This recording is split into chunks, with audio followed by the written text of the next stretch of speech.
আজকে আজকে সকালবেলা এমন অবস্থা হয়েছে, আমি যখন পানি নিতে আসছি, পানি নিতে এসে সিরিয়ালে আমি পানি পাই নাই। পরে খালি কলস নিয়ে আমাকে বাসায় চলে যাইতে হয়েছে। পরে মেয়েকে স্কুলে পাঠায়ে তারপরে এখন আবার পানি নিতে আসছি। হ্যাঁ, এত লম্বা সিরিয়াল ছিল সকালে। তো অনেকে, আমি তো এতদিন যাবত এই জিনিসটা দেখাই, এতদিন যাবত যদি আমার পানি না লাগতো তাহলে তো আমি নিতাম না। তো এখনো হচ্ছে অনেকে আমার কমেন্ট করে, আসলে কি আপনারা এই পানিটা খান নাকি ভিডিওর জন্য? তাইলে এবার বিশ্বাস করেন, আমরা এই পানিটা তো খাই। আর এটার অবাক লাগে না বলেন? সকালবেলা এসে আমি খাবারের পানি নেওয়ার জন্য সিরিয়াল পাই নাই, আমার খালি কলসি নিয়ে বাসায় চলে যাইতে হয়েছে।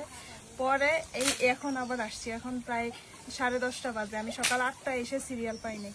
এখন আমার পরিষ্কার করে নিতে হইতেছে। আস্তে আস্তে তো পরিষ্কার করলাম, ওই প্রতিদিনের একই প্রসেসিং। পরিষ্কার হওয়ার পরে অল্প অল্প পানি উঠবে, এখন কলস ভরাবো। তো বিশ্বাস করেন আপনারা, সকালবেলা এসে এখানে আমি পানির সিরিয়াল পাই নাই, তো কি বুঝেন?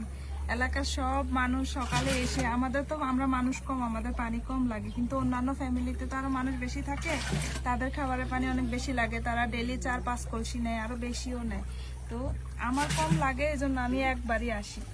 আমার সকালে এসে আমি সকাল থেকে ঘরে একটুও পানি নাই, এসে দেখি কি লম্বা সিরিয়াল, কখন নিব, কূপ থেকে পানি উঠে অল্প অল্প, পরে বাসায় চলে গেছি।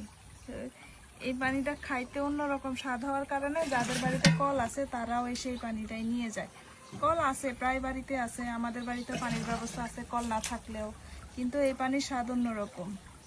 আর চারপাশে প্রকৃতিটা আজকে অনেক সুন্দর, মেঘলা মেঘলা আকাশ, অল্প অল্প করে পানি উঠতেছে এটা থেকে।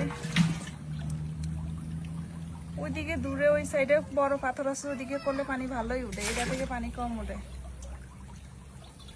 এই সাইডের পানি একটু স্বাদটাও ভালো লাগে না, তাও খুব করতে কষ্ট হবে, নিতেছি। জিরিতে বৃষ্টি হইলে পানি ঘোলা হয়ে যায়, পানি বেড়ে যায়।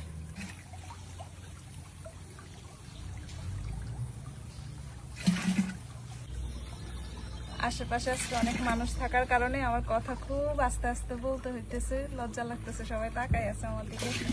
যাই হোক, এর ভিতরে পানি নিতেছি, এই যে একদম ফ্রেশ পানি, আর ঠান্ডা, প্রচুর ঠান্ডা, একদম ঠান্ডা। আমরা আসলে অভ্যস্ত, হ্যাঁ, এটা খেয়ে অভ্যাস হয়ে গেছে, তো নাহলে প্রয়োজন নাই তো কষ্ট করে নেয়ার, কিন্তু পানি খেতে অভ্যাস হয়ে গেছে, ভালো লাগে, একটা স্বাদ মুখে লেগে গেছে অন্যরকম। তো এই জন্য হচ্ছে কষ্ট হইলেও নেই, কিন্তু দরকার পড়ে না, তো বাসায় পানি কিনে নেই, মাস শেষে পানির বিল দিতে হয়, টাঙ্কি ভরা পানি, তারপরেও স্বাদ, যে জিনিসটা কেউ যদি একবার ভালো পায় ওটা কষ্ট হইলেও নেয়, এটা স্বাভাবিক।